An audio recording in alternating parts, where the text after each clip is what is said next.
Hello guys, welcome back to my YouTube channel. मैं आपका आसिफ मंसूरी और आज मैं आपके लिए एक बहुत ही इंपॉर्टेंट टॉपिक पे वीडियो लेकर के आया हूँ। आज का हमारा वीडियो का जो टॉपिक है वो है व्हाट इज मेडिटेशन। मेडिटेशन क्या है?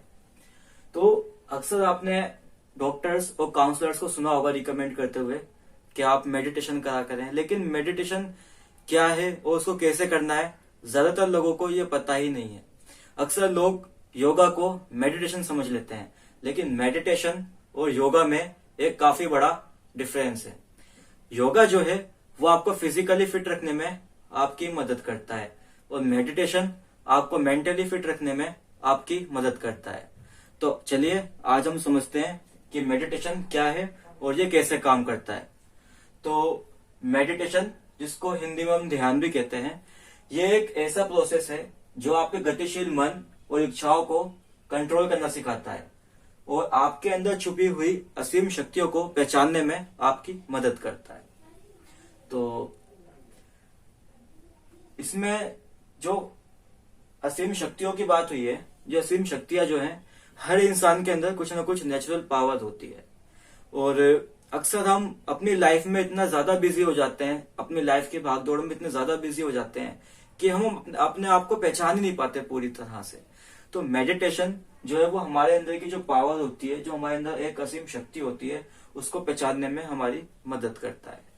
और जब हम उस पावर को, अपने लाइफ के गोल को पहचान लेते हैं कि मेरी लाइफ का पर्पस क्या है, मुझे क्या करना है लाइफ के अंदर और मेरी क्या नीड है, जब हम अपने जागृत मन से अपने मन को समझ लेते हैं, अपने आप को पहचान लेते हैं, तो हमारी लाइफ जो है वहां से वो चेंज होना स्टार्ट हो जाती है। हमारी लाइफ का जो मोटिव है कि मेरे लाइफ का पर्पस क्या है, मुझे जिंदगी में क्या करना है, हर चीज का कुछ ना कुछ पर्पस होता है। वैसे ही ह्यूमन लाइफ का भी एक पर्पस होता है। वो हर किसी, आज के टाइम में सिर्फ पैसा कमाना, लोगों ने इसी को अपनी लाइफ का मकसद मान लिया है। सुबह उठते हैं और फिर मजदूरों की तरह मेहनत करते रहते हैं पूरा दिन, ना अपने ऊपर ध्यान देते हैं, ना अपने हेल्थ पे ध्यान देते हैं, ना अपनी मेंटल हेल्थ पे ध्यान देते हैं। बस 24 घंटे मेहनत करते रहते हैं, ओवर थिंकिंग करते रहते हैं। इसी का रीजन है कि पहले जमाने के जो लोग थे वो काफी लंबी लाइफ जीते थे, लेकिन आज अगर हम देखें तो यंग एज के जो यूथ है हमारा, वो भी हार्ट अटैक आ रहा है, उनको हार्ट अटैक आ रहा है, काफी जो गंभीर बीमारियां हैं वो उससे जूझ रहे हैं। तो अब हम जानेंगे कि मेडिटेशन काम कैसे करता है। मेडिटेशन में हम माइंड को 2 पार्ट में डिवाइड करते हैं। पहला मंकी माइंड और दूसरा ऑक्स माइंड। मंकी माइंड जो है वो विचारों से भरा हुआ होता है, जिसे हम ओवर थिंकिंग उसमें ज्यादा होती है, और इसका नाम मंकी माइंड इसलिए पड़ा है क्योंकि ये बंदर की तरह उछल कूद करता है। इसमें 24 घंटे कुछ ना कुछ ओवर थिंकिंग होती रहती है, इसलिए इसको मंकी माइंड कहते हैं। तो हर समय कुछ ना कुछ विचार करता रहता है, तो इसे मंकी माइंड कहते हैं। और सेकंड जो है वो हमारा है ऑक्स माइंड। ऑक्स माइंड जो है वो धीरे धीरे शांतिपूर्वक बैल की तरह चलने वाला दिमाग, जिसमें फालतू के विचार नहीं आते, और जो हमारे माइंड की जो एनर्जी है, जो हमारे माइंड की ऊर्जा है, उसको सही टाइम पर सही काम के लिए यूज करना, ये जो है वो ऑक्स माइंड के अंदर आता है। तो अब हम जानेंगे कि ये ऑक्स माइंड और मंकी माइंड को तो हमने यहाँ पे समझ लिया कि मेडिटेशन किस तरह से इनको कंट्रोल करता है। जो मेडिटेशन है, जो हमारा मंकी माइंड होता है, वो उसको धीरे धीरे कंट्रोल करके ऑक्स माइंड में कन्वर्ट करता है। तो अभी हमने जाना कि मेडिटेशन कैसे काम करता है, और अब हम जानेंगे कि मेडिटेशन के क्या क्या फायदे होते हैं। मेडिटेशन ये आपको दिमाग की रूप से शांति प्रदान करता है और ये आपके सोचने समझने की शक्तियों को बढ़ाता है। और जो कंसंट्रेशन पावर होती है, अब हम कोई भी काम करते हैं उसमें हमारा मन नहीं लगता। फॉर एग्जाम्पल, अगर मैं स्टडी कर रहा हूँ और स्टडी में मेरा मन नहीं लग रहा है, बट स्टडी मेरे लिए जरूरी है, वो काम मेरे लिए जरूरी है, बट मेरा उसमें मन नहीं लग रहा है, मेरा मन कर रहा है कि मैं थोड़ी देर और सो लेता हूँ या अपना फोन यूज कर लेता हूँ। तो कंसंट्रेशन, आज के टाइम में सबसे ज्यादा जो कमी देखी जाती है स्टूडेंट्स में, वो कंसंट्रेशन की कमी देखी जाती है। चाहे स्टूडेंट हो या कोई भी इंसान हो, आप ऑफिस में वर्क कर रहे हो या अपने ऊपर आपको वर्क करना है, तो आप कंसंट्रेट करके कोई भी काम नहीं कर पाते। कंसंट्रेशन की कमी आज के टाइम में बहुत ज्यादा देखने को मिलती है। तो ये जो आपकी कंसंट्रेशन पावर है उसको इंक्रीज करता है। एंग्री, गुस्से वाला बिहेवियर, जब हमने देखा है अक्सर कि छोटे छोटे बातों पे लोगों को गुस्सा आ जाता है, तो ये मेडिटेशन जो है वो हमारे गुस्से को कंट्रोल करना सिखाता है, हमारे गुस्से को काबू करना सिखाता है। हमारा जो बिहेवियर है उसमें चेंजेस आ जाते हैं, हम काफी शांत हो जाते हैं। और इसका जो अगला है फायदा, आपने एंजाइटी और डिप्रेशन के बारे में सुना ही होगा। आज के टाइम में हर तीसरा इंसान जो है वो एंजाइटी और डिप्रेशन का शिकार है।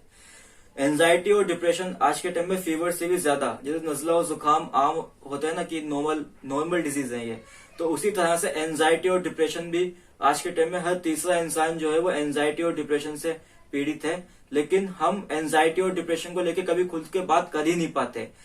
इसका एक मेन रीजन ये है कि हमारी सोसाइटी में मेंटल हेल्थ को लेकर ज्यादा अवेयरनेस नहीं है। अक्सर हम छोटी छोटी चीजों को इग्नोर करते हैं, लेकिन बाद में हमें इसके काफी घातक परिणाम भुगतने पड़ते हैं। काफी बार लोग एंजाइटी और डिप्रेशन में होते हैं, उनको पता नहीं चलता, धीरे धीरे वो बीमारी बढ़ती जाती है, फिर बाद में वो सुसाइड अटेम्प्ट कर लेते हैं, अपने आप को खत्म कर लेते हैं, अपने आप को नुकसान पहुंचाने की कोशिश करते हैं। तो मेडिटेशन जो है वो इसको भी ठीक करता है। अब आप सोचेंगे कि एंजाइटी और डिप्रेशन को कैसे ठीक करता है। देखिए, जब आप एंजाइटी और डिप्रेशन की बात करते हैं हम, तो आप हॉस्पिटल में जाते हैं तो वहां पे आपको मेडिसिन दी जाती हैं। देखिए, एंजाइटी और डिप्रेशन सिर्फ मेडिसिन खाने से ठीक नहीं हो सकता कभी भी।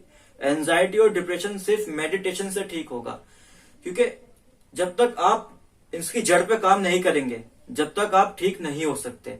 आप मेडिसिन खाएंगे, आपको नींद आएगा, वो आपको ड्रग्स देंगे, आपको उसको खाने के बाद नींद आएगी, आपका एक शेड्यूल फिक्स हो जाएगा।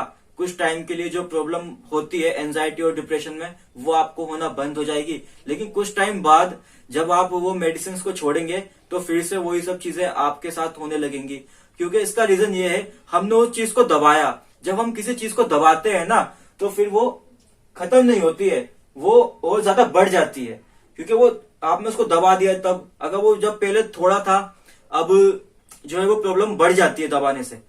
जितना ज्यादा बढ़ेगी, जब आप मेडिसिन लेना बंद कर देंगे तो वो ज्यादा और अटैक पड़ेगा आपको, एंजाइटी अटैक आ रहा है, डिप्रेशन में आप बहुत ज्यादा चले जाते हैं, एकदम आपको अटैक आते हैं, आप अपने आप को नुकसान पहुंचा लेते हैं। तो मेडिटेशन से एंजाइटी और डिप्रेशन के, मेडिटेशन जो है वो जड़ पे काम करता है। मेडिटेशन से एंजाइटी और डिप्रेशन बिल्कुल जड़ से ठीक हो सकते हैं ये। तो इसका फिर जो अगला बेनिफिट है वो है सर दर्द, और जो हम टेंशन लेते हैं, स्ट्रेस होता है, वर्क का स्ट्रेस है, या हम बेफालतू की चीजों को, छोटी छोटी चीजें होती है हमारी लाइफ के अंदर, उसको लेके हम काफी बड़ा बना लेते हैं, उसके बारे में ज्यादा सोचने लगते हैं, ज्यादा टेंशन ले लेते हैं कि यार अब तो यार ऐसा हो गया, अब क्या करूंगा मैं, अब तो सब कुछ खत्म हो गया। लेकिन छोटे छोटे इश्यू होते हैं, हम उसको बहुत बड़ा बना लेते हैं ओवर थिंकिंग कर करके, तो उसको भी ठीक करता है। और सबसे ज्यादा जो हमारे यूथ में और आज के जो लोग हैं उनमें जो सबसे ज्यादा दिक्कत है वो है स्लीप डिसऑर्डर की, नींद ना आना। देखिए, जब से ये स्मार्टफोन हमारे लाइफ में आए ना, तो इसका एक बहुत ही बड़ा जो साइड इफेक्ट वो यही रहा है कि आज के टाइम में जो लोगों के लाइफ में नींद नहीं आ रही है। ज्यादा से ज्यादा जितने भी पेशेंट अब मेरे पास आते हैं उनकी यही शिकायत होती है कि हमें नींद नहीं आ रही है, नींद नहीं आ रही है, प्रॉपर नींद नहीं ले पा रहे हैं, वो उनकी नींद पूरी नहीं हो पाती है, जिसकी वजह से वो काफी परेशान हो जाते हैं। उनकी जो हेल्थ है उस पर इसका इफेक्ट पड़ता है, तो उसको भी ठीक करता है। और इसका जो सबसे इम्पोर्टेंट टॉपिक है अभी तक का वो है hyper tension, high blood pressure. पूरी दुनिया में आज 75% जो किडनी पेशेंट है वो सिर्फ high blood pressure, hyper tension की वजह से। तो अभी आप सोच रहे होंगे कि हाइपर टेंशन का जो है वो मेडिटेशन से क्या ताल्लुक है और ये इसका कैसे लिंक हो रहा है। तो किडनी का कहां से ताल्लुक आ गया इसके अंदर। देखिए, जो हमारा माइंड है, ये हमारा माइंड है, जब यहाँ पे हार्मोन्स गड़बड़ होने चालू हो जाते हैं, जब हम ओवर थिंकिंग करने लगते हैं, हमें एंजाइटी होने लगता है, हमें डिप्रेशन होने लगता है, हम चीजों को सोचने लगते हैं, स्ट्रेस लेने लगते हैं, तो यहाँ पे जो हार्मोन्स हैं वो इनबैलेंस होने लगते हैं। जब हार्मोन्स इनबैलेंस होने लगते हैं तो ये जो हमारे शरीर को जो कमांड देते हैं वो गलत कमांड देने लगते हैं। जब भी आपने देखा होगा, जब हम ओवर थिंकिंग करते हैं तो हमारे हार्ट बीट जो है वो तेज हो जाती है, या हमारा ब्लड प्रेशर लो हो जाता है या हाई हो जाता है। तो जब माइंड कमांड देता है हार्ट को, तो ये काफी तेज से हार्ट बीट हमारी तेज हो जाती है, हमारी बॉडी में जो ब्लड सर्कुलेशन है वो काफी तेज हो जाता है। जब इतने हाई प्रेशर से ब्लड जो है वो हमारी किडनी में जाता है, जो कि हमारे ब्लड को फिल्टर करने का काम करती है, तो इसके अंदर एक झिल्ली होती है जिससे छन करके ब्लड अंदर जाता है, इसको कहते हैं नेफ्रॉन। तो जब नेफ्रॉन पे ब्लड जाता है तो ये जो नेफ्रॉन है वो डैमेज हो जाती है। जब हम किसी हाई प्रेशर चीज से किसी चीज पे बार बार टच करते हैं, उसको प्रेशराइज करते हैं, तो वहां पे वो डैमेज होना चालू हो जाती है, वहां पे गड्ढा होना चालू हो जाता है। उसी तरह से जब इस पे इतना हाई ब्लड प्रेशर के साथ ब्लड इसमें आता है तो ये जो है वो डैमेज होने लगती है, नेफ्रॉन जो है। फिर इसके बाद जो है ये जो जो नली दिख रही है आपको, ये जो नस है, इसमें से ब्लड जो है वो किडनी में जाता है। ये जो हमारे जो है वो ब्लड वेसल्स होते हैं, जब इतनी हाई प्रेशर से ब्लड हमारी किडनी में जाता है तो वहां पे गड्ढा होने लगता है, ये किडनी डैमेज होने लगती है, जिसका परिणाम ये होता है कि हमारी जो किडनी है वो ब्लड को ठीक तरह से फिल्टर नहीं करती है, और फिर हमारे साथ काफी ज्यादा प्रॉब्लम होने लगती है, हमारी किडनी खराब हो जाती है। हम लाखों रुपए की मेडिसिन खाते हैं किडनी को ठीक करने के लिए, लेकिन जो पार्ट एक बार बॉडी का खराब हो जाता है वो तो ठीक हो ही नहीं सकता। तो इसका फिर एक ही उपाय होता है कि किडनी ट्रांसप्लांट करना, और ट्रांसप्लांट करने के बाद भी पेशेंट की लाइफ 4 से 5 साल 7 साल की लाइफ होती है, उसके बाद फिर से पेशेंट को वही दिक्कत आनी स्टार्ट हो जाती है। तो ये सब जो है वो सिर्फ छोटी सी चीज की वजह से हुआ है, ओवर थिंकिंग, एंजाइटी, डिप्रेशन और स्ट्रेस की वजह से। तो ये बहुत ही छोटी छोटी कॉमन चीजें हैं जिसको हम आज के टाइम में नोटिस नहीं करते हैं। मेडिटेशन एक छोटी चीज है, अगर हम इसको अपने डेली लाइफ में इम्प्लीमेंट कर लेंगे, इसको अपने रूटीन का पार्ट बना लेंगे, तो हमारे मेंटल हेल्थ के साथ फिजिकली भी हम फिट रह सकते हैं, मेंटली भी फिट रह सकते हैं, और हमारी जो लाइफ है वो बिल्कुल चेंज हो जाएगी। तो फिर अगला जो उसका बेनिफिट है वो है ट्रांसमिशन ऑफ पॉजिटिव एनर्जी। ये हमारी पूरी बॉडी में पॉजिटिव एनर्जी का संचार करता है। जैसा मैंने अभी बात किया ना कि मेडिटेशन को अपनाने के बाद जो पॉजिटिव एनर्जी है, हमारी जो लाइफ का है ना पॉइंट ऑफ व्यू, वही पूरा चेंज हो जाता है। चीजों को देखने का, समझने का नजरिया बिल्कुल भी चेंज हो जाता है हमारा। तो अब जो है इसका जो लास्ट जो बेनिफिट है जो है वो है कंट्रोल माइंड एंड डिजायर्स। देखिए, इच्छाएं और माइंड, यहाँ पे दो चीजें बहुत इंपॉर्टेंट है। ये जिस इंसान का दिमाग पे अपना कंट्रोल हो गया ना, वो इंसान दुनिया का सबसे ताकतवर इंसान होता है। देखिए, जैसे फॉर एग्जांपल कंप्यूटर है, कंप्यूटर का जो माइंड होता है वो क्या होता है, प्रोसेसर।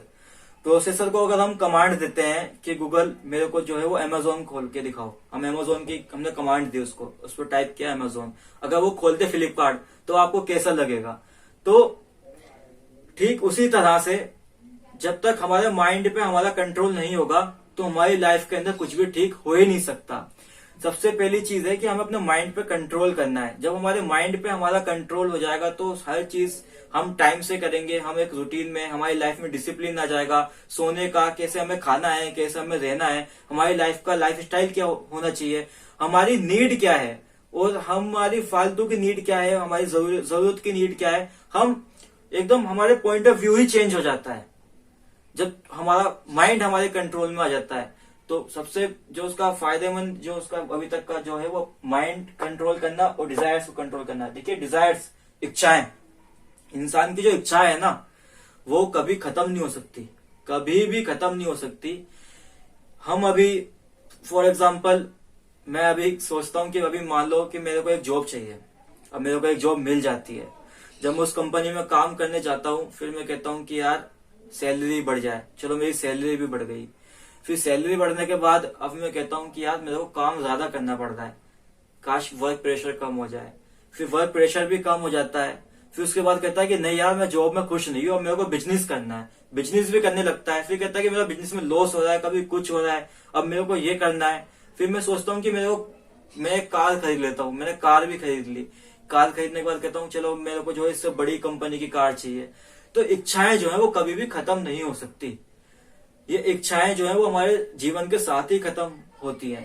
तो सबसे बेहतर यही है लाइफ के अंदर कि हम अपनी इच्छाओं को, अपने डिजायर्स को काबू करना सीख लें, उनको कंट्रोल करना सीख लें कि हमारी नीड क्या है, हमारी बेसिक नीड क्या है।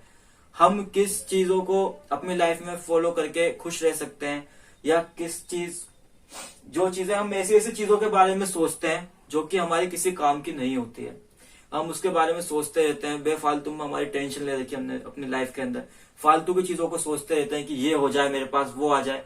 या सिकंदर पूरी दुनिया जीतने के बाद भी दुनिया से खाली हाथ गया था बंदा।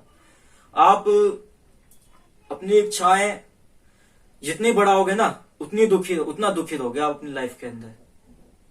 तो यह था हमारा आज का लेक्चर। अगर आपको वीडियो पसंद आई हो तो लाइक करना, इसको शेयर करना, और अगर आप मेडिटेशन को सीखना चाहते हैं तो नीचे दिए मैंने नंबर मेंशन कर दिया है, आप वहां से मेरे से कांटेक्ट कर सकते हैं।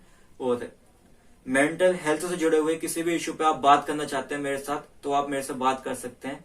और अगर आपको ये वीडियो अच्छी लगी हो तो उसको लाइक कर देना, शेयर कर देना अपने दोस्तों के साथ। आपके फ्रेंड सर्कल में, आपके फैमिली में, आपके परिवार में कोई भी ऐसा हो जो कि मेंटल हेल्थ से जुड़े हुए इश्यू से जूझ रहा हो तो आप उससे ये वीडियो शेयर कर सकते हैं। तो ठीक है, ओके गाइस, बाय।